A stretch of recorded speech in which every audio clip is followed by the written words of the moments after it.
ಉಪಚುನಾವಣೆ ಬಾಗಲಕೋಟೆ ಹಾಗೂ ದಾವಣಗೆರೆಯ ದಕ್ಷಿಣ ವಿಧಾನಸಭಾ ಕ್ಷೇತ್ರದ ಚುನಾವಣೆ ನಾಳೆ ಮತದಾನ ಪ್ರಕ್ರಿಯೆ ಆರಂಭವಾಗ್ತದೆ. ಈ ಮತದಾನ ಪ್ರಕ್ರಿಯೆಗೆ ಎಲ್ಲ ರೀತಿಯ ಸಿದ್ಧತೆಗಳನ್ನು ಈಗಾಗಲೇ ಮಾಡಲಾಗ್ತಿದೆ. ಇನ್ನೇನು ಮತಗಟ್ಟೆಗಳಿಗೆ ಸಿಬ್ಬಂದಿಗಳ ತೆರಳ್ತಾ ಇರತಕ್ಕಂಥದ್ದು. ನಾವೀಗ ದಾವಣಗೆರೆಯ ದಕ್ಷಿಣ ವಿಧಾನಸಭಾ ಕ್ಷೇತ್ರದ ವ್ಯವಸ್ಥೆ ಬಗ್ಗೆ ನೋಡ್ತಾ ಇದ್ದೇವೆ. ಯಾಕೆಂದರೆ ಎರಡು ವಿಧಾನಸಭಾ ಕ್ಷೇತ್ರಗಳು ಭಾಳ ರಾಜ್ಯದಲ್ಲಿ ಗಮನ ಸೆಳೆತಿರ್ತದೆ. ಯಾಕೆಂದರೆ ಈ ಎರಡು ವಿಧಾನಸಭಾ ಕ್ಷೇತ್ರಗಳನ್ನು ಮುಂದಿನ 2028ರ ಸಾರ್ವತ್ರಿಕ ವಿಧಾನಸಭೆಯ ದಿಕ್ಸೂಚಿ ಎಂದೇ ಪರಿಗಣಿಸಲಾಗ್ತಿದೆ. ಒಂದು ಸರ್ಕಾರ ಆಡಳಿತದ ಸರ್ಕಾರಕ್ಕೆ ಪ್ರತಿಷ್ಠೆ, ಇನ್ನೊಂದು ಕಡೆ ವಿರೋಧ ಪಕ್ಷ ಏನು ಭಾರತೀಯ ಜನತಾ ಪಕ್ಷ ಪ್ರತಿಷ್ಠೆಯಾಗಿ ಎರಡೂ ಚುನಾವಣೆಯು ನಿಂತಿದೆ. ಈಗಾಗಲೇ ಎಲ್ಲ ರೀತಿಯ ಸಿದ್ಧತೆಯನ್ನು ಮಾಡಿಕೊಳ್ಳಲಾಗಿದೆ.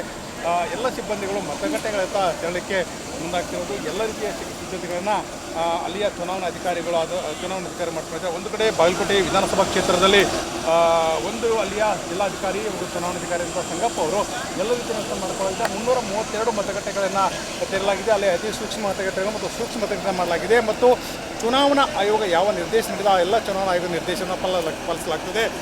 ಯಾವುದೇ ರೀತಿಯ ಅಹಿತಕರ ಘಟನೆ ನಡೆದಂತೆ ಎರಡು ವಿಧಾನಸಭಾ ಕ್ಷೇತ್ರಗಳಲ್ಲಿ ಮತದಾನ ಪ್ರಕ್ರಿಯೆಗೆ ಅಲ್ಲಿಯ ಚುನಾವಣಾ ಆಯೋಗ ಸಿದ್ಧತೆಯನ್ನು ಮಾಡಿಕೊಂಡು ಒಂದು ರೀತಿಯ ಬಹುತೇಕ ಪೂರ್ಣವಾಗುವ ಸಿದ್ಧತೆಯನ್ನು ಈಗ ಗೊಳಿಸಿದೆ. ಈಗ ಎರಡೂ ವಿಧಾನಸಭಾ ಕ್ಷೇತ್ರದ ಏನು ಚುನಾವಣಾಧಿಕಾರಿಗಳು ಒಂದು ತರಬೇತಿಯನ್ನು ಕೊಟ್ಟಿದ್ದಾರೆ. ಮತ್ತು ಯಾವ ರೀತಿಯ ಮತದಾನ ಪ್ರಕ್ರಿಯೆಯಲ್ಲಿ ಸಿಬ್ಬಂದಿ ಭಾಗವಹಿಸಬೇಕು ಮತ್ತು ಮತಗಟ್ಟೆ ಅಧಿಕಾರಿಗಳಿಗೆ ಯಾವ ಜವಾಬ್ದಾರಿ ಕೊಡಲಾಗಿದೆ. ಮತ್ತು ಇದೇ ಮೊದಲ ಬಾರಿಗೆ ವೆಬ್ಕಾಸ್ಟಿಂಗನ್ನು ಮತಗಟ್ಟೆಯ ಕೇಂದ್ರದಲ್ಲಿ ಮಾಡಲಾಗಿದೆ.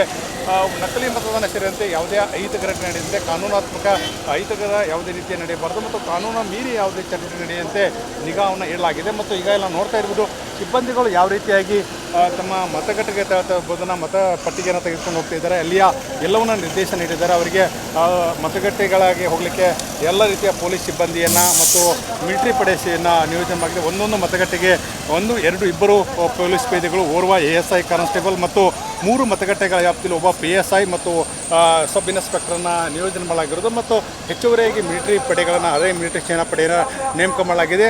ಯಾವುದೇ ರೀತಿಯ ಅಹಿತಕರ ಘಟನೆ ನಡೆದಂತೆ ಬೆಳಗ್ಗೆ ಮತದಾನ ಪ್ರಕ್ರಿಯೆಗೆ ಆರಂಭವಾಗಬೇಕು. ಬೆಳಗ್ಗೆ 7 ಗಂಟೆಗೆ ಮತದಾನ ಆರಂಭ ಆಗ್ತದೆ. ಮತದಾನ ಆರಂಭ ಮುನ್ನ 15 ನಿಮಿಷ ಅನುಕು ಮತದಾನ ವ್ಯವಸ್ಥೆಯನ್ನು ಈ ಸಾರಿ ಮಾಡಲಾಗಿದೆ. ಅಂದರೆ ಯಾವ ರೀತಿ ಮತದಾನ ಹಾಕಬೇಕು, ಮತಪೆಟ್ಟಿಗೆ ಯಾವ ರೀತಿ ಓಪನ್ ಮಾಡಬೇಕು, ಮತಕೇಂದ್ರಕ್ಕೆ ಬರ್ತಕ್ಕಂಥ ಮತದಾರರಿಗೆ ಯಾವ ರೀತಿ ನಿರ್ದೇಶನ ನೀಡಬೇಕು ಮತ್ತು ಯಾವುದೇ ರೀತಿಯ ಮತ ಚಲಾಯಿಸುವ ಮುನ್ನ ಏನೇನೆಲ್ಲ ಅವರು ಅಲ್ಲಿ ತೆಗೆದುಕೊಂಡು ಬರಬಾರ್ದು ಮತ್ತು ತೆಗೆದುಕೊಂಡು ಬರಬೇಕನ್ನುವ ನಿರ್ದೇಶನವನ್ನು ಈಗಾಗಲೇ ನೀಡಲಾಗಿದೆ.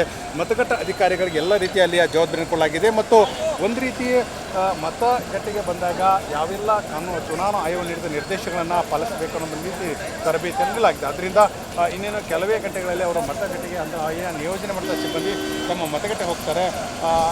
ಏನು ಅಲ್ಲಿಯ ವರದಿಯನ್ನು ಮಾಡ್ಕೊಳ್ಬೇಕು. ವರದಿಯನ್ನು ಮಾಡಿದ ನಂತರ ಬೆಳಗ್ಗೆ ಒಂದು ಮತಗಟ್ಟೆಯ ಮತದಾನ ಆರಂಭಕ್ಕೆ ಸಿದ್ಧತೆ ಮಾಡಿಕೊಳ್ಳಲಾಗಿದೆ. ಮತ್ತು ಈ ಸಾರಿ ಸಾಕಷ್ಟು ರೀತಿಯ ಕಟ್ಟುನಿಟ್ಟಿನ ನಿಯಮಗಳನ್ನು ಚುನಾವಣಾ ಆಯೋಗ ನೀಡಿದ ಚುನಾವಣಾ ಆಯೋಗದ ಏನು ನೀಡಿದಂಥ ನಿರ್ದೇಶನಗಳನ್ನು ಆಯಾ ಮತಗಟ್ಟೆಯ ಚುನಾವಣಾ ಅಧಿಕಾರಿಗಳು ಪಾಲಿಸಬೇಕಾಗಿದೆ. ಮತ್ತು ಸಿಬ್ಬಂದಿಗಳಿಗೆ ಈಗಾಗಲೇ ಎಲ್ಲ ರೀತಿಯ ಒಂದು ತರಬೇತಿಯನ್ನು ಕೊಡಲಾಗಿದೆ. ಮತ್ತು ಆ ತರಬೇತಿ ಜೊತೆಗೆ ಮತಗಟ್ಟೆ ಅಧಿಕಾರಿಗಳು ಹೆಚ್ಚು ಅಲ್ಲಿ ಜವಾಬ್ದಾರಿ ನೀಡಲಾಗಿದೆ. ಅದರಿಂದ ನಾಳೆಯ ಮತದಾನ ಭಾಳ ವ್ಯವಸ್ಥಿತವಾಗಿ ಸೂಕ್ಷ್ಮವಾಗಿ ನಡೀಬೇಕಾಗಿದೆ. ಅದರಿಂದ ಈ ಎಲ್ಲ ಹೊಣೆಯಲ್ಲಿ ಆ ಚುನಾವಣಾ ಅಧಿಕಾರಿದಾಗಿದೆ. ನಾಳೆ ಯಾವ ರೀತಿಯಾಗಿ ಮತದಾನ ಪ್ರಕ್ರಿಯೆ ಆರಂಭ ಆಗ್ತದೆ ಅನ್ನೋದನ್ನು ನಾವು ಕಾದು ನೋಡಬೇಕಾಗಿದೆ.